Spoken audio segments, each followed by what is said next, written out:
Assalamualaikum warahmatullahi wabarakatuh.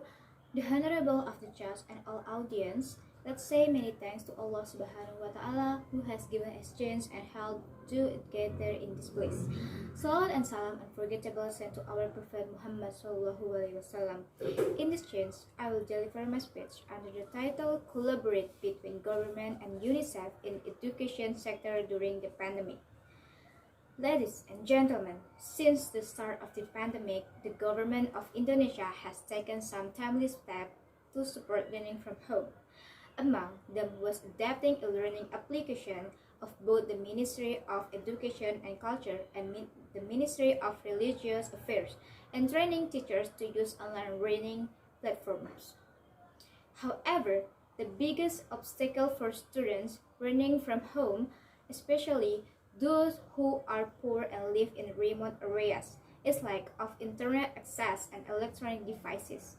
According to UNICEF education specialist Nugroho Warman, parents also have to focus on other obligations to support their family, which leaves them with less time to support their children.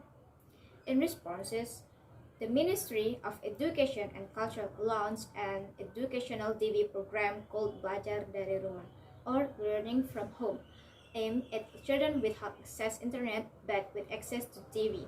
The program, which covers preschool and high school, runs from Monday to Friday and is broadcasted through the state television network TVRI. It also includes additional programs for parents. To help assess the effectiveness of Belajar dari Rumah or learning from home, UNICEF has been conducting regular surveys about parents, teachers, and children. These surveys are conducted through SMS to be able to reach areas with no internet access. UNICEF is also assisting the Ministry of Education and Culture in developing offline learning materials and establishing guidelines for responding to COVID-19 at the provincial and district levels.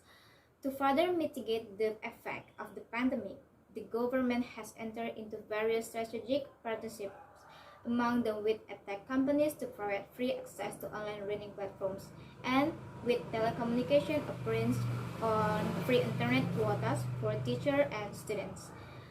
Despite this effort, however, the structural disparity remains. For many disadvantaged families, the gap is even widening. Some remote areas do not even have electricity, and assisting children with online learning has proven challenging to many parents, especially those of a certain age and educational level. In some poor villages, children are not even learning from home because the economic tools of the pandemic have forced their farmer parents to enlist their help in the fields. To help address this imbalance, UNICEF seeks to continue its partnership with the government by developing and scaling up programs aimed at meeting the educational needs of children in remote areas. With our funding and support, these programs can be rolled out to distribute more quickly and equitably. Thanks to the generous contribution of individual donors, UNICEF has been able to work with school, madrasas, teachers, and government officials in the education and religious affairs sector across Indonesia to help children learn effectively from home. However, most schools remain closed due to rising COVID-19 cases. Not only will parents' ability to help their children study from home be stretched, but children will also lose an average about a third of a year of learning. This loss will affect their capacity to earn in the future.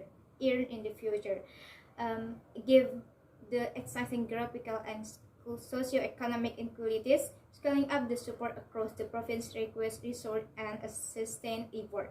For this, they need our support to help minimize the tools the COVID-19 pandemic has on the children's future and make sure they can reach their children and they can reach their dreams. Ladies and gentlemen, thank you for your kind attention to my speech. I'm sorry if there is any word or my behavior which unpleasing you all, and to the God I beg for forgiveness. Assalamualaikum warahmatullahi wabarakatuh.